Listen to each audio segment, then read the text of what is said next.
എറണാകുളം മലയിടം തുരുത്ത് കുടിയൊഴിപ്പിക്കൽ വിഷയത്തിൽ സമവായം സർക്കാർ നിർദ്ദേശം അംഗീകരിക്കുമെന്ന സമരസമിതി മന്ത്രി റോജി എം ജോണിന്റെ നേതൃത്വത്തിൽ നടന്ന ചർച്ചയിലാണ് സമവായമുണ്ടായത്. കുടുംബങ്ങൾക്ക് മലയിടം തുരുത്തിൽ തന്നെ വീട് വെച്ച് നൽകും.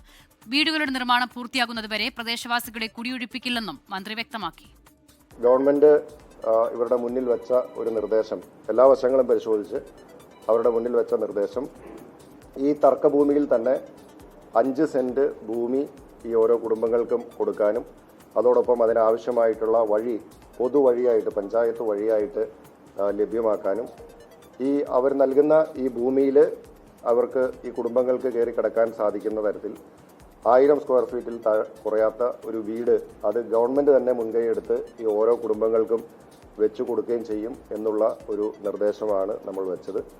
അത് ഇരു കൂട്ടരുമായിട്ടും സംസാരിച്ചു. ദീർഘനേരം സംസാരിക്കേണ്ടി വന്നു. പല ആവർത്തി ചർച്ചകൾ നടത്തേണ്ടി വന്നു. ഏറ്റവും ഒടുവിൽ അങ്ങനെ ഒരു തീരുമാനത്തിലേക്ക് അത് ഇരു കൂട്ടരും എത്തുകയാണ് ഇപ്പോൾ ഉണ്ടായിരിക്കുന്നത്. മന്ത്രി റോജി എം ജോണിന്റെ പ്രതികരണമാണ് കണ്ടത്. ലാൽകൃഷ്ണ കൊച്ചിയിൽ നിന്നും തയ്യാറാക്കിയ റിപ്പോർട്ട് കൂടി കാണാം. വർഷങ്ങൾ നീണ്ടുനിന്ന മലയിടം തുരുത്ത് പാരിയത്തുകാവ് വിഷയത്തിലാണ് ഇപ്പോൾ രമ്യമായ പരിഹാരം ഉണ്ടായിരിക്കുന്നത് എന്നതിനെ എടുത്ത് പറയാം. നേരത്തെ സർക്കാർ മുന്നോട്ട് വെച്ച അതേ ആശയം തന്നെയാണ് ഇപ്പോൾ പരിഹാരത്തിലെ പ്രധാന മാർഗമായി മാറിയിരിക്കുന്നത്. അതായത് അവിടെയുള്ള ഓരോ കുടുംബത്തിനും 5 സെന്റ് സ്ഥലം വീതം അതേ പ്രദേശത്ത് തന്നെ കണ്ടെത്തും. നിലവിലെ സാധ്യതയനുസരിച്ച് ഈ പുരയിടം നിൽക്കുന്ന ഭാഗത്തിന്റെ ഏകദേശം തെക്ക് ഭാഗത്തായിട്ട് ആ ഇടം കണ്ടെത്തും എന്നാണ് അറിയിച്ചിരിക്കുന്നത്. അവിടെ സ്ഥലം കണ്ടെത്തി വീട് നിർമ്മിച്ച് നൽകുന്നതിനോടൊപ്പം തന്നെ അവിടെ പൊതുവഴിയായിട്ടുള്ള 3 മീറ്റർ വീതിയിൽ ഒരു വഴി കൂടി കണ്ടെത്തി അത് ഉറപ്പുവരുത്തും എന്ന കാര്യം നൽകിയിട്ടുണ്ട്. ഇതോടൊപ്പം എടുത്തു പറയേണ്ട കാര്യം, ആ വീടുകൾ നിർമ്മിക്കുന്നത് സർക്കാർ സ്പോൺസർഷിപ്പിൽ തന്നെയായിരിക്കും. ഇതിന് 1 വർഷത്തെ സാവകാശമാണ് നിലവിൽ സർക്കാർ ആവശ്യപ്പെട്ടിരിക്കുന്നത്. ഈ 1 വർഷക്കാലത്തേക്ക് അവിടെയുള്ള കുടുംബങ്ങളെ ആരെയും കുടിയൊഴിപ്പിക്കില്ല എന്ന് മാത്രമല്ല, ഇപ്പോൾ നിലവിലുള്ള വീടുകളിൽ തന്നെ അവർക്ക് തങ്ങാം എന്ന കാര്യം കൂടി ഉറപ്പാക്കിയിട്ടുണ്ട്. ഇത് 2 കൂട്ടരുമായി സംസാരിച്ച് ധാരണയിലെത്തിയതാണ്. ഇന്നലെ ഇതേ വിഷയത്തിൽ ധാരണയ്ക്കായി ഒരു ചർച്ചയ്ക്കായി വിളിച്ചിരുന്നുവെങ്കിൽ പോലും ഈ പാരിയത്തുകാവിന്റെ നിലവിലെ ഭൂ ഉടമ എന്ന് പറയുന്ന ശങ്കരൻ നായരുടെ കുടുംബം അവിടെ എത്തിച്ചേർന്നില്ല. അതുകൊണ്ട് തന്നെ ചർച്ച ഇന്ന് രാത്രിയിലേക്ക് മാറുകയായിരുന്നു. 8 മണിക്ക് തുടങ്ങിയ ചർച്ച ഏകദേശം 10:30 വരെ നീണ്ടു. ആ ചർച്ചയിലാണ് നിലവിലുള്ള സമവായത്തിനുള്ള സാധ്യതകൾ തെളിഞ്ഞു കണ്ടിരിക്കുന്നത്. ഇതുമായി ബന്ധപ്പെട്ടുകൊണ്ട് കൃത്യമായ ഒരു എഗ്രിമെന്റ് ഉണ്ടാക്കും. ആ എഗ്രിമെന്റിലാണ് ഈ പറഞ്ഞ കാര്യങ്ങൾ ഉണ്ടാക്കുക. അതായത് 5 സെന്റ് സ്ഥലം വീതം ഓരോ കുടുംബത്തിനും വീതം വെച്ച് നൽകും. അവിടേക്കുള്ള പൊതുവായിട്ടുള്ള വഴി ഉണ്ടാകും. 1000 സ്ക്വയർ ഫീറ്റിൽ കുറയാത്ത ഒരു വീട് നിർമ്മിക്കും. ആ വീട് സ്പോൺസർഷിപ്പിലൂടെ സർക്കാർ തന്നെ നിർമ്മിച്ചു നൽകുന്നതായിരിക്കും.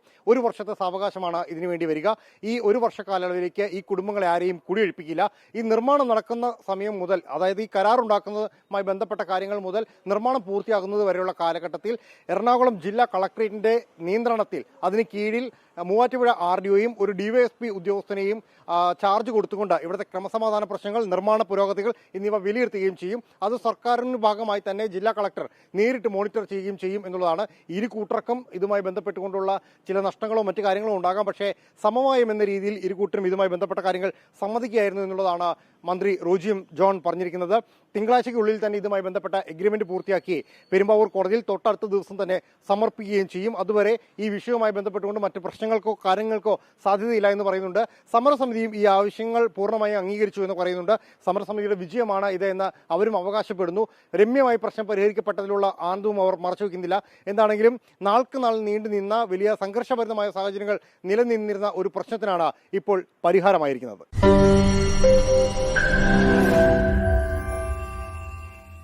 ലോകത്തെവിടെയായാലും ഏത് സമയത്തും 24 വാർത്തകളും ഓഗ്മെന്റഡ് റിയാലിറ്റി പാക്കേജുകളും എക്സ്പ്ലെയിനറുകളും വിശദമായി കാണാൻ ഞങ്ങളുടെ YouTube ചാനൽ നിങ്ങൾക്ക് സബ്സ്ക്രൈബ് ചെയ്യാം.